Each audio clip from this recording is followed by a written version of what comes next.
বিসিক চামড়া শিল্পনগরীতে কেমন চিত্র দেখছেন চামড়া বেচা কেনার?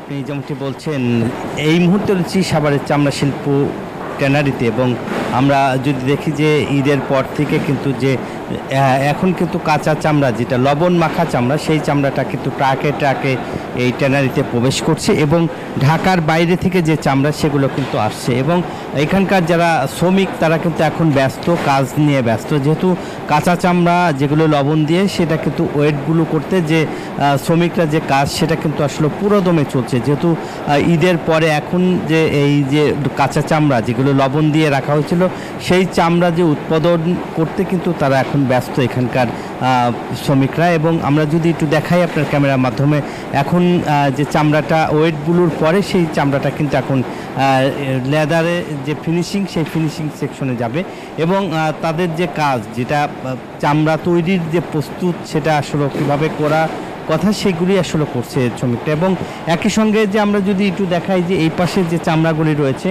যেগুলো কাটিং সেটিং করে কিন্তু সেই চামড়াগুলি তৈরি করা হয়েছে, একই সঙ্গে কিন্তু এখন তারা পুরাপুরি কিন্তু আসলে ব্যস্ত কাজ নিয়ে এবং তারা বলছে যে গত বছরের এবার কিন্তু চামড়া 80 লাখ থেকে 85 লক্ষ চামড়া কিন্তু তারা সংগ্রহ করবে বলে জানিয়েছেন ট্যানার অ্যাসোসিয়েশন। এই ছিল আমার কাছে সাভারের চামড়া শিল্প ট্যানারির সর্বশেষ খবর। ফিরে যাচ্ছি স্টুডিওতে। রুবা, আপনাকে ধন্যবাদ।